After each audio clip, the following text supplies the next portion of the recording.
Good evening भाई लोग, कैसे हो आप सभी। सभी लोग जल्दी से बताओ भैया कि ऑडियो और वीडियो क्लियर है कि नहीं। सभी लोग जल्दी से बताओ। सभी को गुड इवनिंग, नमस्कार, जय हिंद, राधे राधे बच्चों। चलो जल्दी से बताओ, ऑडियो वीडियो क्लियर है। चलो okay okay okay.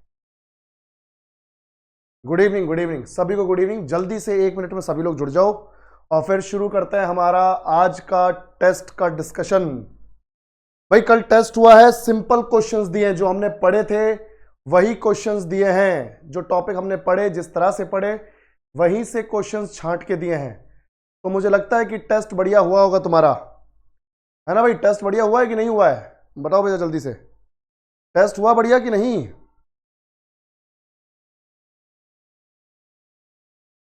Thank you Rudra, thank you.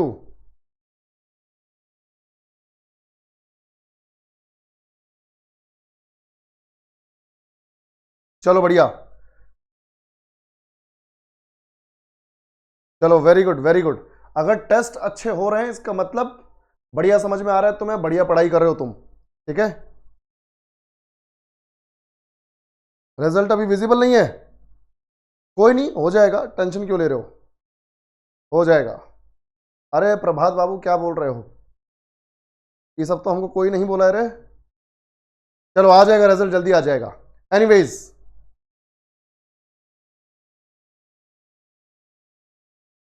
अरे साव्या बच्चे, कोई पतली कॉपी ले लो, कोई दिक्कत नहीं, कोई मोटी रजिस्टर या मोटा कॉपी तो लेनी नहीं है ना।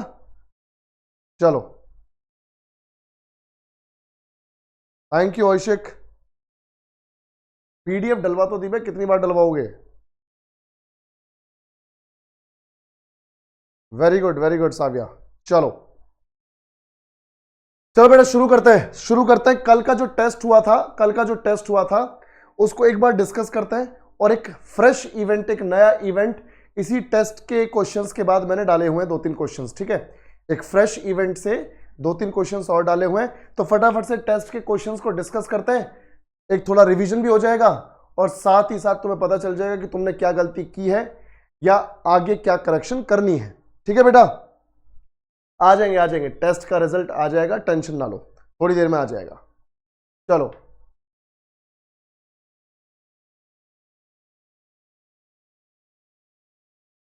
चलो आगे बढ़ते हैं। सबसे पहले देखो भाई, ये तुम्हारा जो अपना न्यू बैच 15 जुलाई तक अभी दोबारा से ओपन हुआ है, ये विंडो 599, अपने जानने पहचानने वालों को बता देना। अगर किसी ने नहीं लिया है तो बढ़िया, एकदम जबरदस्त ऑफर है। फिर 15 तारीख के बाद ये फिर से वो 799 और उसके बाद वो 999 वाला सीन हो जाएगा, फिर दिक्कत हो जाएगी। तो 15 जुलाई रात 12 बजे तक ये ऑफर चल रहा है। जल्द से जल्द इसमें एनरोल हो जाए और अपने चारों सब्जेक्ट जो हैं उनको बढ़िया से कवर करो, ताकि तुम्हारा रेलवे का कोई एग्जाम ऐसा हो कि भाई बस अटक गए, वो वाला सीन होना ही नहीं चाहिए, ठीक है। ऐसा होना ही नहीं चाहिए कि तुम्हारे एग्जाम अटक रहे हैं, सीधे जबरदस्त तरीके से आगे बढ़ जाओ, ठीक है भाई। और जो बिगिनर्स हैं उनके लिए मालूम है उनको क्या करना है। ये सिर्फ एवरेज स्टूडेंट के लिए है, जिनको अपने अपने सब्जेक्ट्स में कमांड करनी है। और बाकी ये ऑफर सिर्फ उन्हीं लोगों के लिए है जो ऑलरेडी हमारी ऐप पर एनरोल्ड हैं, हमारे किसी भी कोर्स में एनरोल्ड हैं, ठीक है। चलो बाकी सिर्फ जीके का कोर्स लेना है, सिर्फ जीके का कोर्स लेना है। बाकी सब कहीं से मैनेज कर रहे हो, दूसरे कोर्सेज से मैनेज कर रहे हो तो कोई दिक्कत नहीं। जीके का 299 का कोर्स है, बहुत जबरदस्त कोर्स चल रहा है। कुछ अगले 2-4 दिन में, 4-5 दिन में मॉडर्न हिस्ट्री खत्म हो जाएगी, फिर नए सब्जेक्ट के साथ शुरू करेंगे और वहां और मजा आएगा, ठीक है। तो 299 का कोर्स है, फटाफट से अपने जानने वालों को बता देना, मजा आ जाएगा, ठीक है। चलो आगे बढ़ते हैं। बाकी टाइम टेबल तुम सबको मालूम है, 10 बजे सुबह साइंस की क्लास हो रही है, दोपहर में 1 बजे रीजनिंग, फिर मैथ्स की हो रही है 2 बजे दोपहर को, और अपनी तो शाम को 6 बजे होती ही है। चलो बेटा, अब हमारे पास टेस्ट का पहला क्वेश्चन, जल्दी से देखो। What was the main reason for the boycott of the Simon commission by the Indian leaders. तुम सबको जवाब मालूम है, तुम सब ने इसको अटेम्प्ट भी किया है, तो बेटा सबको मालूम है कि यहां पर साइमन कमीशन का विरोध क्यों किया गया है, बहिष्कार क्यों किया गया है।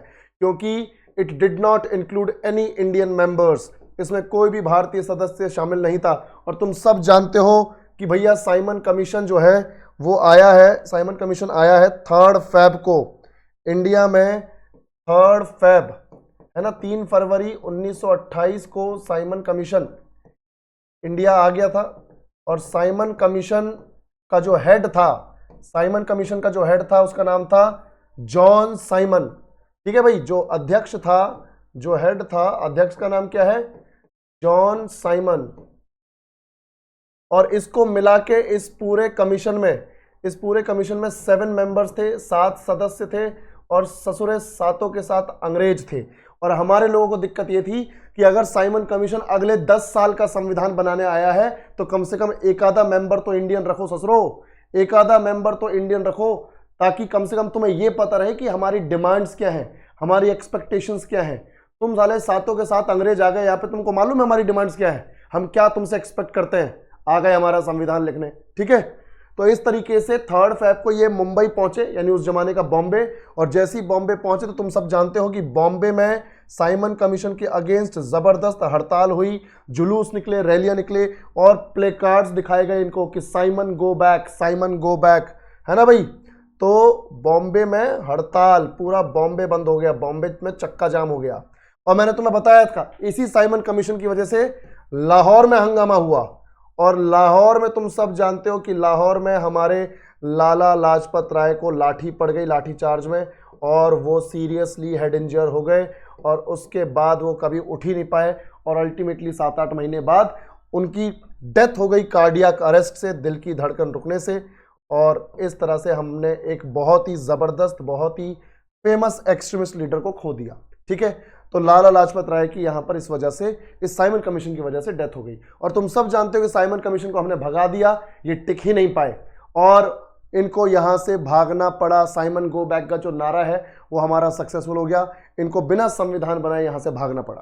तो ये साइमन कमीशन, तुम्हें मालूम है कि एक भी मेंबर इसमें इंडियन नहीं था, इसलिए हम इसका विरोध कर रहे थे। नेक्स्ट क्वेश्चन, बाकी तुम सब जानते हो कि मुंबई में आया है ना, ये बॉम्बे है, बॉम्बे में आया है 3 फरवरी को 1928 में। और लाहौर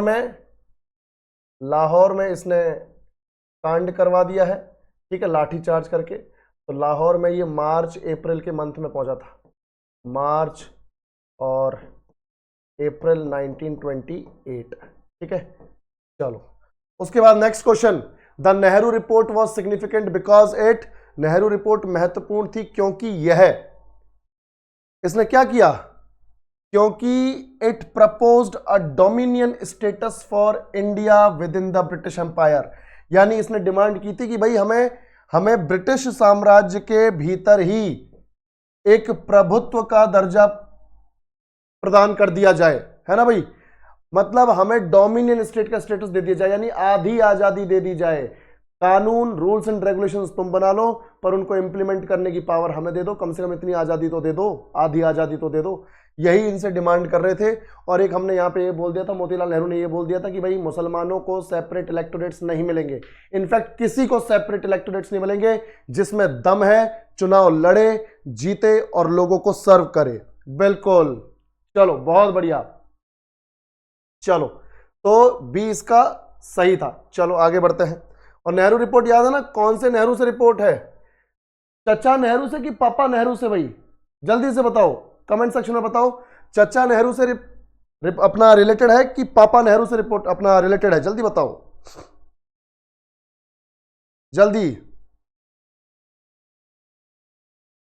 पापा नेहरू, बहुत बढ़िया, चलो वेरी गुड। जो बोल रहे हैं कि सर पीडीएफ अभी नहीं डली है, गौरव जी से बिल्कुल पूछा जाएगा कि पीडीएफ डल क्यों नहीं पाई है, एक बार देखेंगे जरूर। और अगर वो बिजी होंगे तो उन्होंने नहीं डाली होगी, अदरवाइज फाइल उनके पास पहुंची हुई है। ठीक है, चलो बहुत बढ़िया। तो ये मोतीलाल नेहरू यानी पापा नेहरू जो है, चचा के पापा, उनके नाम पर है, मोतीलाल नेहरू के नाम पर। ठीक है, बहुत बढ़िया। चलो next question, who led the Bardoli Satyagraha? जल्दी बताओ बेटा, who led the Bardoli Satyagraha? तुम सबको मालूम है 1928 में हुआ है बारदोली सत्याग्रह। और बारदोली सबको मालूम है कहां पर है? बारदोली कहां पर है? ये देखो बेटा, बारदोली ये सूरत के पास है, ये तापी नदी है, इधर पे हमने डिस्कस किया था, तापी नदी इस तरह से आ रही है ना, एमपी महाराष्ट्र गुजरात होते हुए, यहां पर है सूरत, और सूरत के ही पास ये है बच्चों अपना बारदोली। और बारदोली सत्याग्रह क्यों हुआ तुम सब जानते हो, है ना भाई। बारदोली सत्याग्रह, अब ध्यान से सुनो क्यों हुआ था, क्योंकि अंग्रेजों ने बारदोली के किसानों के ऊपर पहले से 6.03% का टैक्स लगा रखा था। मतलब जो टैक्स लगा रखा था उस पर 6.03% और बढ़ा के देना था 1928 में। पर अंग्रेजों को लगा कि यार बारदोली के किसानों के पास बहुत पैसा है, इनके पास तो पैसा ही पैसा है, कभी हम जब लोग टैक्स का रेट बढ़ाते तो कभी चपड़चू करते नहीं है, तो ऐसा करते जब इनको चपड़चू करनी ही नहीं है तो टैक्स का रेट दबा के बढ़ाओ, जितना बोलेंगे उससे थोड़ा कम करके देंगे तो 6.03% से तो ज्यादा हो ही जाएगा। तो 6.03% बढ़ाना था, इनफैक्ट बड़ा हुआ था, ठीक है, 6.03% 1928 में बड़ा हुआ था, पर इन्होंने इसको लास्ट मोमेंट में चेंज करके कर दिया 22%, ये सोच के कि अगर 22% भी ना दे पाए तो कम से कम 15-16% तो 15-16% तो देंगे ही, और 15-16% 6.03% से काफी ज्यादा है। तो ये इनकी उम्मीद थी कि भाई 6.03 तो हमने कर ही रखा है, जितना वो पे कर रहे हैं उसमें ऐड करके दे देंगे 6.03%। पर अगर ये चपड़चू नहीं कर रहे हैं, अगर इनके पास इतना पैसा है तो 6.03 क्यों, बढ़िया लूटो इनसे सीधे 22%, क्योंकि इनको मालूम था 22% तो देंगे नहीं, तो कम से कम कुछ कम करके देंगे तो 15-16 हो जाएगा, और 15-16 तो 6.03 से ये मान के चलो कि कम से कम भी 2.5 गुना ज्यादा है, ठीक है। तो इस तरीके से इन्होंने ये रेट बढ़ा दिया 22%। और फिर उसके बाद उस टाइम पे गांधी जी तो अपना सामाजिक सुधारों में लगे हुए थे, तो किसानों को, बारदोली के किसानों को याद आए सरदार वल्लभ भाई पटेल, उस टाइम पे सरदार नहीं थे, वल्लभ भाई पटेल थे। तो वल्लभ भाई पटेल ने यहाँ गांधी जी की तरह पूरे मूवमेंट, पूरे इस सत्याग्रह को लीड किया, और एक रिक्वेस्ट और कर डाली कि भाई अगर ज्यादा प्रेशर बनाना है तो अपने घर की जो बहू बेटियां हैं, जो महिलाएं हैं, उनको भी लेके आओ, क्योंकि अंग्रेज महिलाओं के ऊपर हाथ नहीं उठाएंगे, पर उनके ऊपर प्रेशर बहुत ज्यादा आएगा। ठीक है भाई, ध्यान से देखो, बिल्कुल। तो यहां पर ध्यान से देखो बेटा, तो वल्लभ भाई पटेल ने यहां पर बहुत बढ़िया तरीके से इस पूरे सत्याग्रह को लीड किया, और आखिर में तुम सबको याद होगा मैक्सवेल ब्रूमफील्ड कमीशन बना था इस पूरे मुद्दे को सुलझाने के लिए, क्योंकि सत्याग्रह तो सक्सेसफुल हो गया। फिर अंग्रेजों ने भेजा था मैक्सवेल ब्रूमफील्ड कमीशन, क्योंकि अंग्रेजों ने मतलब हमारे जो किसान हैं उन्होंने साफ मना कर दिया था कि अगर तुम्हें टैक्स चाहिए तो हम 6.03 ही बढ़ा के देंगे, जो पहले से पे कर रहे हैं उसमें 6.03% ही बढ़ाएंगे, उससे ज्यादा नहीं बढ़ाएंगे, टैक्स लेना है तो लो, वरना ये आंदोलन ऐसे ही चलता रहेगा, ये सत्याग्रह ऐसे ही चलता रहेगा। तो अंग्रेजों की हो गई लुप, और उसके बाद उन्होंने मैक्सवेल ब्रूमफील्ड कमीशन बना के भेज दिया कि जाओ और इनके फेवर में रिपोर्ट बना के आ जाओ, डिसीजन दिलवा दो। तो मैक्सवेल ब्रूमफील्ड कमीशन आए, नौटंकी करने लगे कि क्या सच में नहीं दे सकते 22%, किसान बोले नहीं दे सकते। तो उसके बाद फिर आखिर में मैक्सवेल ब्रूमफील्ड कमीशन ने बोला कि ठीक है जी, आप 6.03% ही दे दो, 6.03% ही काफी हमारे लिए, क्योंकि मालूम है कि अगर ज्यादा बहसबाजी की तो पता चला 6.03% भी नहीं मिल रहा है, लग जाएगा चूना, ठीक है। तो इस तरीके से यहां पर पूरा मामला मैक्सवेल ब्रूमफील्ड कमीशन के कहने पर 22 से वापस कितना हो गया, 6.03%। चलो, तो ये था बारदोली सत्याग्रह, और मैं पहले तुम्हें बता चुका हूं कि पहला ऐसा सत्याग्रह है जिसमें विमेन पार्टिसिपेट कर रही हैं, पहला सत्याग्रह जिसमें विमेन पार्टिसिपेट कर रही हैं। और विमेन ने यहां पर, बारदोली की महिलाओं ने यहां पर वल्लभ भाई पटेल को सरदार का टाइटल दिया। किसका टाइटल दिया, सरदार का, और यहीं से इनका नाम पड़ गया सरदार वल्लभ भाई पटेल। ठीक है बच्चों, तो क्वेश्चन तो तुम अटेम्प्ट कर ही जाओगे, हु लेड द बारदोली सत्याग्रह, अब तो कर ही लोगे। अब तो कौन है, सरदार वल्लभ भाई पटेल। चलो बेटा, बहुत बढ़िया, आगे बढ़ते हैं। Next question, the Lahore session of the Indian national Congress in 1929 is notable for, 1929 में भारतीय राष्ट्रीय कांग्रेस का लाहौर अधिवेशन उल्लेखनीय है किसके लिए? मैंने तुम लोगों को बताया था अच्छे से, चलो ध्यान से देखो, बिल्कुल डिक्लेरेशन ऑफ पूर्ण स्वराज। पर यहां पे 2 काम हुए थे, याद है ना, मैंने तुम्हें बताया था चचा नेहरू जो है बहुत नाराज थे, क्योंकि पप्पा नेहरू की रिपोर्ट को अंग्रेजों ने रिजेक्ट कर दिया था, और चचा नेहरू ने 1928 में अगस्त के महीने में चैलेंज दिया था कि या तो 1 साल के अंदर अंदर मेरे पापा की रिपोर्ट को एक्सेप्ट कर लो, वरना फिर मैं अपने तरीके से डील करूंगा। तो अंग्रेजों ने बोला तो तुम अपने तरीके से डील ही कर लो, ना चाहे 1 साल बाद, चाहे 10 साल बाद, चाहे 2 साल बाद, चाहे 6 महीने या 4 दिन, कभी भी पापा की रिपोर्ट एक्सेप्ट नहीं होगी। It is rejected, it means it is rejected. ठीक है भाई, साफ बोल दिया अंग्रेजों ने। और उसके बाद फिर इन्होंने पेशेंस दिखाया नहीं और एकदम से काम तो जबरदस्ती किया। एकदम से 26 जनवरी को जो एनुअल सेशन लास्ट में होता था साल के, ये इन्होंने पहले ही करवा दिया। 26 जनवरी 1929 को इन्होंने लाहौर में सेशन कंडक्ट करवा दिया। और लाहौर में जो सेशन हुआ तो तुम सब जानते हो कि लाहौर जो है बेटा, लाहौर जो है वो रावी नदी के किनारे है। तो लाहौर सेशन हुआ यहां पर, और लाहौर सेशन के ये क्या बने, चेयरमैन बने। चेयरमैन कौन बने, नेहरू जी। चेयरमैन बने नेहरू जी, पंडित नेहरू, पंडित जवाहरलाल नेहरू। और पंडित नेहरू जो है, ध्यान से देखो बेटा, पंडित जवाहरलाल नेहरू जो हैं वो यहां पर क्या बन गए, वो यहां पर क्या बन गए, चेयरमैन। पर चेयरमैन बने और ये उसको एड्रेस करते सेशन को, उससे पहले ये रावी नदी के तट पे गए और तिरंगा झंडा फहरा के आए। और आते ही इन्होंने सेशन में 2 धमाकेदार डिसीजंस लिए। पहला डिसीजन तुम सबको मालूम है कि अब से जैसे पापा मेरे लड़ रहे थे डोमिनियन स्टेट के स्टेटस के लिए, यानी आधी आजादी के लिए, आधी आजादी के लिए लड़े, अब मेरी ऐसी की तैसी इनकी। ठीक है भाई, सीधी बात है। आधी आजादी के लिए अब मेरे को नहीं लड़ना या हिंदुस्तान को नहीं लड़ना, इनकी ऐसी की तैसी, इनकी ऐसी की तैसी। अब हम लड़ेंगे पूरी आजादी के लिए, अब हम लड़ेंगे पूरी आजादी के लिए। ठीक है भाई, ध्यान से देखो,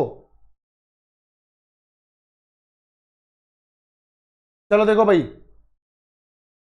ये क्या हो गया भाई,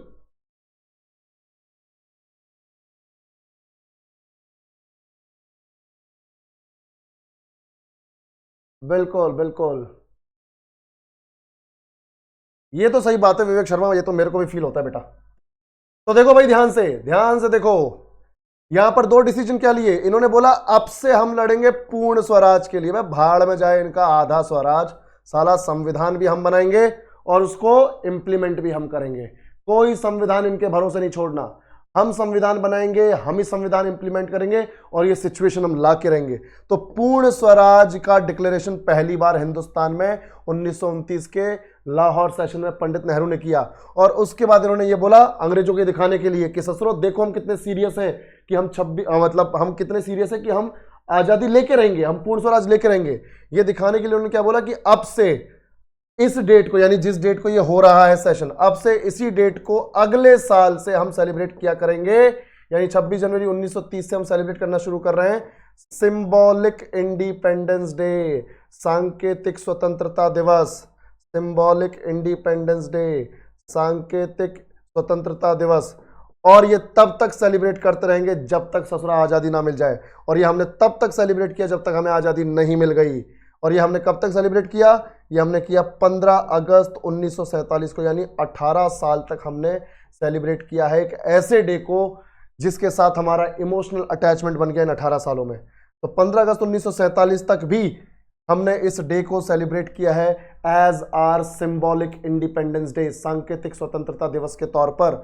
और बाद में जब आजादी 15 अगस्त को मिली तो अब स्वतंत्रता दिवस 2 दिन नहीं हो सकता, तो हमने क्या किया, हमारे संविधान को ही 2 महीने डिले करके, 2 महीने लेट करके, क्योंकि बंद तो गया था 26 नवंबर 1949 को ही, बंद तो कब गया था 26 नवंबर 1949 को ही, पर हमने 2 महीने डिले करके उसको इंप्लीमेंट किया 26 जैन 1950 को, ताकि हमारी 26 जनवरी की इंपॉर्टेंस, जो सिग्निफिकेंस है, जो महत्व, वो खत्म ना हो जाए। और फिर हमने 26 जनवरी 1950 को जब संविधान लागू किया तो हमने उसको सेलिब्रेट करना शुरू किया गणतंत्र दिवस के तौर पर, रिपब्लिक डे के तौर पे। तो सब तुम जानते हो कि 26 जनवरी को ही क्यों रिपब्लिक डे सेलिब्रेट करते हैं, क्योंकि पिछले 18 सालों तक हमने उसी 26 जनवरी को स्वतंत्रता दिवस के तौर पे मनाया था।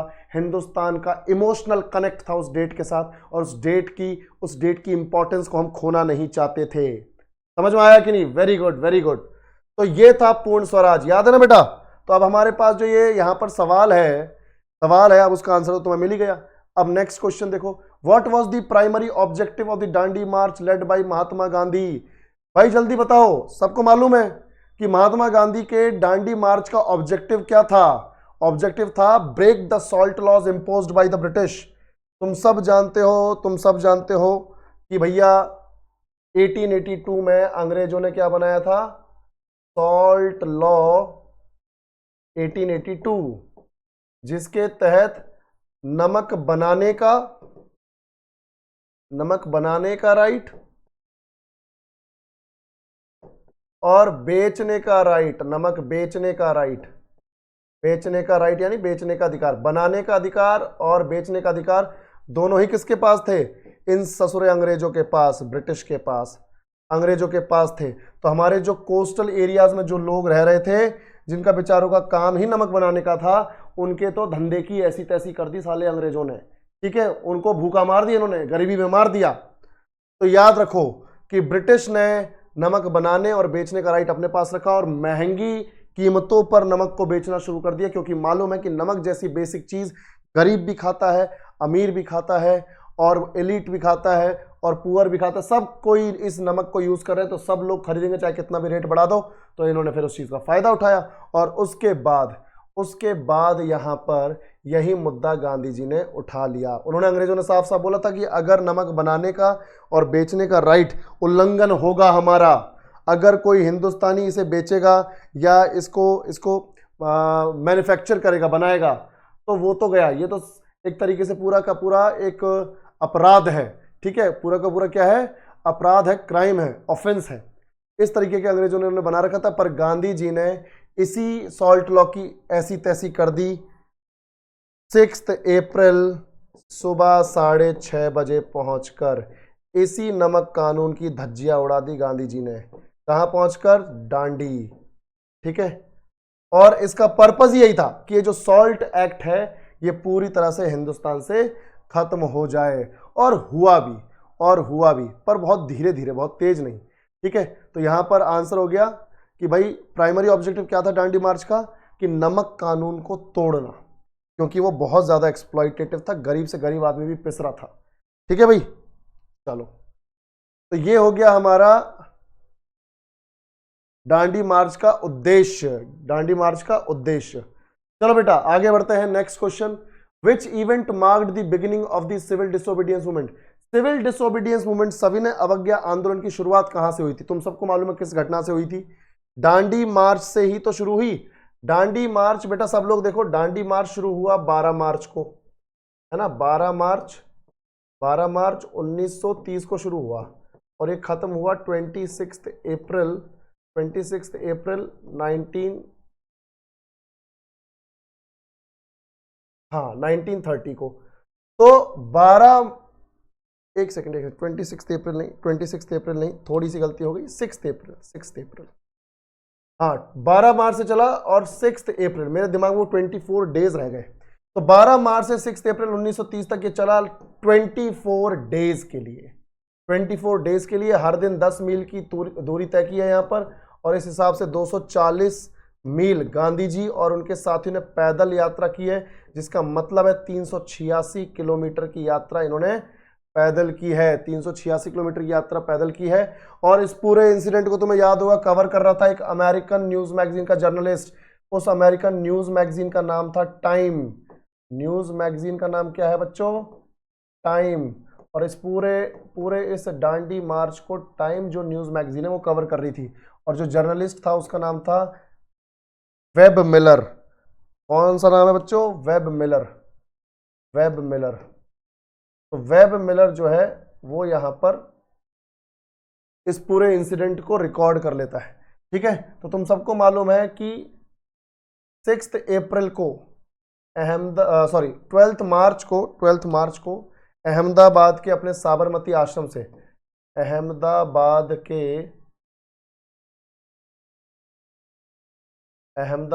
के साबरमती आश्रम से गांधी जी चले थे अपने 78 फॉलोअर्स के साथ, और ये जाते जाते भीड़ जुड़ते 3.5-4 लाख हो गई थी दांडी पहुंचते पहुंचते। तो याद रखना भाई, दांडी मार्च जब खत्म हुआ 6 अप्रैल 1930 को नमक कानून तोड़ के, उसी दिन से शुरू हो गया सिविल डिसोबीडियंस मूवमेंट। और सिविल डिसोबीडियंस मूवमेंट में तुम सबको मालूम है कि जो यंगस्टर्स हैं उन पर तो टारगेट किया गया, उनके ऊपर तो लाठीचार्ज किया गया, और उन सभी यंगस्टर्स को उठा के जेल में डाल दिया गया। और सिर्फ यंगस्टर्स जो अगेंस्ट थे वही नहीं, जो इनोसेंट हैं इनको भी उठा लिया। और पहली बार ऐसा था कि मास लेवल पर इस सिविल डिसोबीडियंस मूवमेंट में महिलाओं ने पार्टिसिपेट किया था, क्योंकि वो सीधे नमक से जुड़ी हुई थी, किचन से जुड़ी हुई थी, और दूसरी चीज गांधी जी का मानना था कि लठ कम पड़ेंगे, लठ कम पड़ेंगे। ठीक है भाई, याद रखो। बिल्कुल गगन, 50 से 60 हजार लोग जो हैं उस टाइम पे गिरफ्तार हुए थे। चलो विवेक, मैं समझ रहा हूं तेरी बात, पर यार तुम्हारे लिए ये लास्ट क्लास है, मेरे लिए इसके बाद भी क्लास है ना, वो दिक्कत है। तो दांडी मार्च से ही, दांडी मार्च से ही ये शुरू हुआ है सिविल डिसोबीडियंस मूवमेंट। यानी दांडी मार्च खत्म हुआ 6 अप्रैल को, उसके बाद सिविल डिसोबीडियंस मूवमेंट चालू हो गया। और तुम सब जानते हो कि सविनय अवज्ञा आंदोलन में गांधी जी को जेल में डाल दिया गया, सरोजिनी नायडू को जेल में डाल दिया गया, कमला देवी चट्टोपाध्याय को जेल में डाल दिया गया, लगभग सारे इंपॉर्टेंट पॉलिटिशियंस को जेल में डाल दिया गया। और ये मूवमेंट धीरे धीरे सप्रेस ही होता चला गया, पर पूरी तरह सप्रेस नहीं हुआ। पूरी तरह सप्रेस होता है गांधी इरविन पैक्ट के बाद। तो बेटा याद रखना, दांडी मार्च से ही शुरू हुआ है हमारा सिविल डिसोबीडियंस मूवमेंट। चलो नेक्स्ट क्वेश्चन। हाँ, नेक्स्ट क्वेश्चन देखो, विच of the following leaders attended the first round table conference. तुम सब जानते हो कि किसने first round table conference attend की थी। भाई तुम सब जानते हो कि एक तो अपना आईएनसी तो गई नहीं, ठीक है, आईएनसी गई नहीं, तो महात्मा गांधी यहाँ पे नहीं होंगे, जवाहरलाल नेहरू नहीं होंगे, वल्लभ भाई पटेल भी नहीं होंगे, तीनों ही तो आईएनसी के, तो आईएनसी तो गई नहीं। तो गया कौन? Doctor B R Ambedkar. ये तो आईएनसी के हैं, पर ये फिर भी गए। तुम सबको मालूम है क्यों गए। ये गए हैं दलितों के लिए सेपरेट इलेक्टोरेट्स के लिए, ये गए हैं दलितों के लिए सेपरेट इलेक्टोरेट्स के लिए।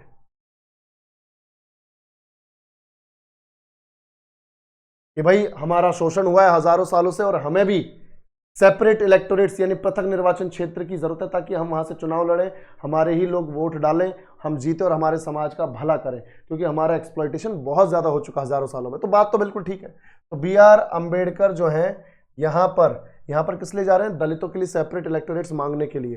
पर ये पूरी मीटिंग ही फेल हो गई, क्योंकि आईएनसी को छोड़ के बाकी सब तो पहुंच लिए, यानी जिसको पहुंचना था वो तो पहुंचा नहीं, बाकी सब जो है मजे लेके आ रहे हैं वहां पर। तो भगा दिया उनको, चाय पानी का खर्चा करवा के, ठीक है, चाय पानी का खर्चा करवा के उनको वहां से हटा दिया। तो निम्नलिखित में से किस नेता ने प्रथम गोलमेज सम्मेलन में भाग लिया? बी आर अम्बेडकर ने, दलितों का रिप्रेजेंटेशन करने के लिए। और तुम सबको मालूम है फर्स्ट राउंड टेबल कॉन्फ्रेंस कहां और कब हुई? भैया ये हुई है 12 नवंबर को, 12 नवंबर, ध्यान से देखो, 12 नवंबर, हाँ 12 नवंबर 1930 को, ठीक है। और इसमें आईएनसी नहीं गई, मुस्लिम लीग गई है, हिंदू महासभा गई है। अब ये दोनों जाएंगे तो फिर न्यूट्रल भी जाएंगे, लिबरल्स ये भी गए, ठीक है भाई। तो ये सब गए, पर आईएनसी नहीं गई। और आईएनसी पूरे देश को रिप्रेजेंट करती है, तो देश को ही रिप्रेजेंट करने वाली पार्टी नहीं है, तो भैया ऐसी राउंड टेबल कॉन्फ्रेंस का क्या मतलब। पर तुम ये याद रखना कि फर्स्ट राउंड टेबल कॉन्फ्रेंस का जो हेड है वो कमीनों में कमीना है, रैमजे मैकडोनाल्ड,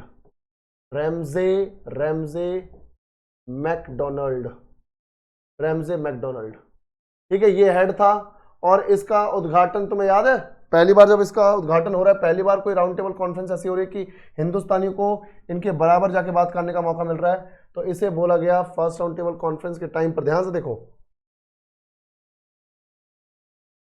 यहां पर याद रखना कि हेड तो अपने कौन हो गए? Ramsay MacDonald. पर इसका इनॉग्रेशन, क्योंकि अपने आप में पहली मीटिंग है इस तरह की, पहला इवेंट है, तो इनॉग्रेशन के लिए तुम्हें पता है ना किसको बुलाया गया? जॉर्ज फिफ्थ, राजा जॉर्ज फिफ्थ को बुलाया गया था। और उनकी साथ में क्वीन मैरी, नए नए राजा बने हैं, तो यहां पर, ठीक है, नए नए राजा बने थे, ये याद है 1910 में, वही है ये। तो जॉर्ज फिफ्थ जो है वो हेड बन जाते हैं इस फर्स्ट राउंड टेबल कॉन्फ्रेंस के, ठीक है। और उसके बाद वो इस तरह के डिसीजंस ले रहे हैं, तो फर्स्ट राउंड टेबल कॉन्फ्रेंस के जो हेड है रैमजे मैकडोनाल्ड वो, और इनॉग्रेशन जॉर्ज फिफ्थ। और तुम सब जानते हो आईएनसी नहीं गई है, कौन कौन गया है अच्छे से मालूम है।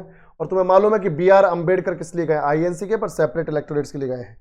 चलो बेटा, what was a key outcome of the Gandhi Irwin pact? तुम सब जानते हो गांधी इरविन पैक्ट, क्योंकि 5 मार्च 1931 को हुआ है और दिल्ली में हुआ है, तो इस वजह से इसे दिल्ली पैक्ट भी बोल रहे हैं। क्या बोल रहे हैं? दिल्ली पैक्ट। और तुम सबको मालूम है इनकी कंडीशंस, दो कंडीशंस मालूम है ना, कि इरविन बोल रहा है कि साहब राउंड टेबल कॉन्फ्रेंस में पार्टिसिपेट कर लो, मैं आपका एक काम कर दूंगा। गांधी जी बोल रहे ठीक है, इनोसेंट प्रिजनर्स को छुड़वा दो, जो मुझे देखने आए थे डांडी मार्च के दौरान, आपने उनको भी गिरफ्तार कर लिया, उनको फ्री कर दो। उन्होंने बोला ठीक है। लॉर्ड ने क्या बोला है, लॉर्ड इरविन ने, कि बिल्कुल ठीक है जी, कोई दिक्कत नहीं, कर देंगे। पर अब ध्यान से देखो, 5 मार्च 1931 दिल्ली जो है, ध्यान से देखो, दिल्ली पैक्ट जो है, यानी जो गांधी इरविन पैक्ट है, इसका असर क्या है, इसका असर क्या है, मतलब इसका कंक्लूजन क्या है। उधर से अब ये जो इरविन है ये बोल रहा है कि आप सेकंड राउंड टेबल कॉन्फ्रेंस में चले जाओ, तो गांधी जी ने क्या जवाब दिया, बोला ठीक है मैं चले जाऊंगा, पर इसके बदले आपको इनोसेंट प्रिजनर को छोड़ना पड़ेगा। तो इसने छोड़ दिया। पर इसको मैंने बताया था तुम्हें, इसको मैंने बताया था कि आ बैल मुझे मार उड़ता तीर कहाँ चले, है ना, वो वाला सीन इसके साथ। तो भाई साहब जो है ये बोल रहे हैं कि भाई वो सिविल डिसोबीडियंस मूवमेंट भी खत्म करवा दो गांधी जी, अभी भी चल रहा है वो, थोड़ा सा लोग जो हैं वो नमक बना रहे हैं, गुजरात के वो जो अपना कोस्टल एरियाज है वहां पर छुप छुप के नमक बना रहे हैं और बेच रहे हैं। हमारे तो कानून, जो हमारा जो कानून है नमक कानून, उसकी तो ऐसी तैसी हो गई है, अब क्या करें। तो भाई गांधी जी बोल रहे भाई ऐसा है, वो मूवमेंट तो अभी रुका ही नहीं है, चल ही रहा है, रोकना तो आपके हाथ में है, मेरे हाथ में थोड़ी है। हाँ मैं लोगों को समझा सकता हूँ कि भाई अब रोक दो या कुछ कर दो, तो थोड़ा सा मान जाएंगे मेरी बात। बाकी आप जब एक्सप्लॉइट ही नहीं करेंगे तो क्यों करेंगे वो लोग, उनको आंदोलन करने से क्या मतलब है। वो यहां पर ध्यान से देखो, वो आंदोलन क्यों ही करेंगे, वो आंदोलन क्यों ही करेंगे, ध्यान से देखो, यहां पर आप उनका वो जो कानून है वो खत्म कर दो, उनको राइट दे दो कि भाई नमक बना ले। उसके बाद वो क्यों ही वो चोरी चुपके कुछ नमक बनाएंगे और वो करेंगे और आंदोलन करेंगे, कुछ नहीं करना, उनको राइट दे दो आप। कोस्टल विलेजेस के लोग हैं उनको तो देना ही पड़ेगा, और आखिर में इसको फिर वो कोस्टल विलेजेस के लोगों को नमक बनाने का जो राइट है वो देना पड़ा। तो याद रखो, what was a key amount of the Gandhi, sorry amount vote, key outcome of the Gandhi Irwin pact. तो याद रखना, Gandhi's agreement to attend the second round table conference, दूसरे गोलमेज सम्मेलन में भाग लेने के लिए गांधी जी की सहमति। Next question, the Karachi session of the Indian national Congress in 1931 is significant for its. 1931 में भारतीय राष्ट्रीय कांग्रेस का कराची अधिवेशन किसके लिए महत्वपूर्ण है, तुम सब जानते हो। मैंने तुम्हें उस टाइम पे भी बताया था कि गांधी जी जो है वो अपना गांधी इरविन पैक्ट प्रमोट करते हैं कराची सेशन में। कराची सेशन तुम सब जानते हो कब हुआ भाई, तुम सब जानते हो कि 6 अप्रैल को डांडी मार्च खत्म हुआ, है ना, डांडी मार्च खत्म हुआ, गांधी जी डांडी पहुंच गए 6 अप्रैल को 1930 में। उसके बाद तुम सब जानते हो यहां पर कि भाई पूरा का पूरा सविनय अवज्ञा आंदोलन होता है, सिविल डिसोबीडियंस मूवमेंट होता है। और उसके बाद गांधी जी अपने जो गांधी इरविन पैक्ट है जो 5 मार्च को हुआ है, जो 5 मार्च को हुआ है 1931 में, है ना, उसको प्रमोट करने जाते हैं 26 मार्च 1931 को। पर इस बीच गांधी जी को ध्यान नहीं रहता कि भैया लोगों के जिनके साथ इमोशनल कनेक्शन था वो लोग शहीद हो गए, भगत सिंह, राजगुरु और सुखदेव, पता तो गांधी जी को सब है, पर दिक्कत की गांधी जी ने यहाँ पर ये चीज समझी नहीं, इन्होंने इग्नोर कर दिया है, पता नहीं क्या किया है। 23 मार्च को गांधी जो है वो देख रहे हैं कि भगत सिंह, राजगुरु, सुखदेव ये शहीद हुए हैं 23 मार्च को, पर 26 मार्च को वो चले गए गांधी इरविन पैक्ट को प्रमोट करने के लिए, कहां पर, कराची सेशन में, कराची सेशन में पहुंच गए। तो ये तो बिल्कुल गलत बात है भाई, थोड़ा रुक जाते, थोड़ा सा संभल जाते, लोगों का गुस्सा तो फूटेगा ही। तो आखिर में क्या होता है, 26 मार्च 1931 को, 26 मार्च से वो भी 31 मार्च 1931 तक ये सेशन चला है ना भाई। तो अब इस सेशन के दौरान गांधी जी अगर भगत सिंह, राजगुरु और सुखदेव की इज्जत नहीं कर सकते और उसी गांधी इरविन पैक्ट को प्रमोट करने जा रहे हैं, 3 दिन बाद भी, 3 दिन ही हुए हैं उनको शहीद हुए, तो भी वहां जाके ऐसी हरकत कर रहे हैं, गांधी इरविन पैक्ट को प्रमोट कर रहे हैं, कुछ और नहीं बोल रहे हैं, है ना भाई। भगत सिंह, राजगुरु, सुखदेव के बारे में बात करते पर नहीं, अपने गांधी इरविन पैक्ट को प्रमोट कर रहे हैं। पर यहां पर ये सिर्फ गांधी इरविन पैक्ट के प्रमोशन से रिलेटेड नहीं है। मैंने तब भी बताया था कि भैया ये बात है, ये सेशन है, ये पूछने के लिए अंग्रेजों से कि भैया देश के नागरिकों को कुछ फंडामेंटल राइट्स दोगे कि नहीं दोगे। कुछ बेसिक अधिकार दोगे, बेसिक फ्रीडम्स दोगे कि नहीं दोगे? एक तो ये हमने डिमांड की यहां पर, और दूसरा हमने क्या डिमांड किया बच्चों? दूसरा हमने डिमांड किया कि यहां पर एक इकोनॉमिक पॉलिसी होनी चाहिए, एक आर्थिक नीति होनी चाहिए इंडिया की, इकोनॉमिक पॉलिसी होनी चाहिए, एक आर्थिक नीति इंडिया की होनी चाहिए कि हमारे देश का पैसा अंग्रेज हमारे यहाँ पे किस तरह से इस्तेमाल कर रहे हैं, इंडिया में किस तरह से इस्तेमाल कर रहे हैं, कौन से सेक्टर में कितना पैसा। तो पूरी की पूरी हमें क्या चाहिए? इकोनॉमिक पॉलिसी, कि कैसे देश की इकोनॉमी को संभाला जाए, कैसे देश की इकोनॉमी संभलेगी, वो सारी चीजों के साथ।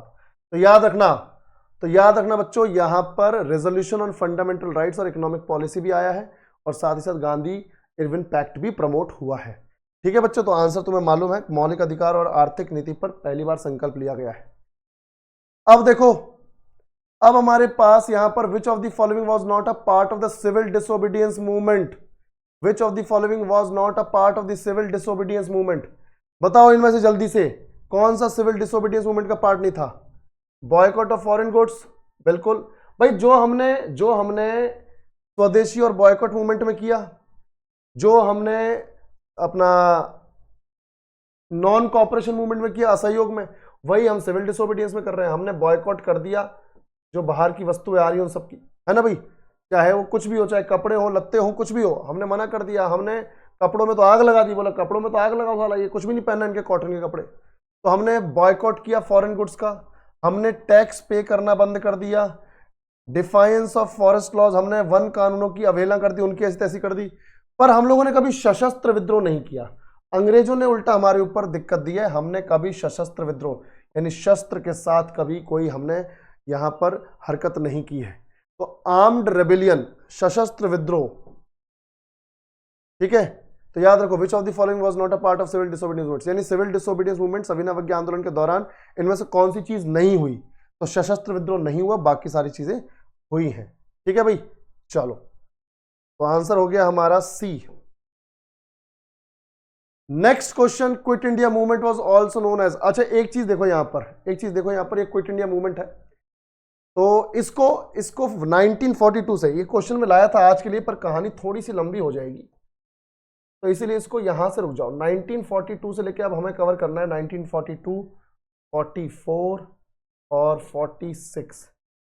तो इनको कल कवर करेंगे, इनको कल ही कवर करेंगे, क्योंकि हो नहीं पाएगा, और बीच में कहानी का टूटना, पेस का टूटना बहुत दिक्कत दे जाएगा।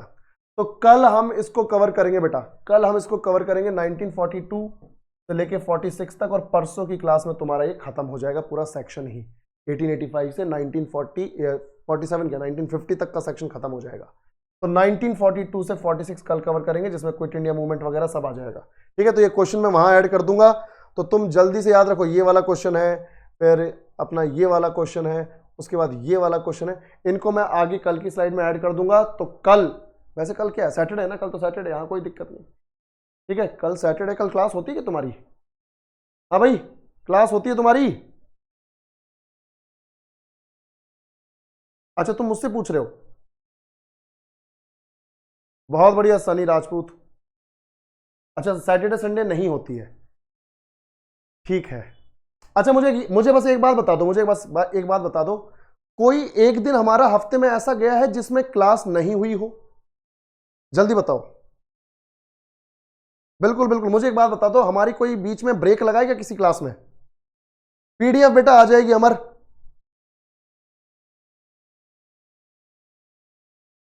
अच्छा, मंडे को हुआ है,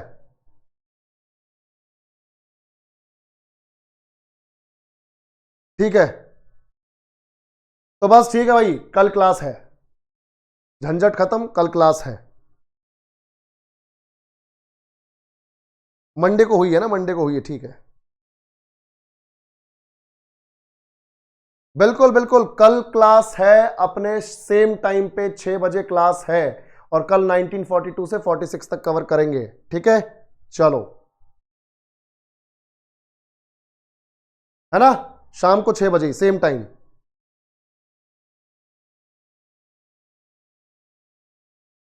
स्टूडेंट बेटा, मैं देखता हूं कैसे कर सकते हैं, मैं बात करता हूं, ठीक है। Thank you Amar, thank you. चलो बेटा, गायब हो जाओ, जल्दी से गायब हो जाओ, कल मिलते हैं 6 बजे और नया सेशन शुरू करेंगे। ठीक है, चलो।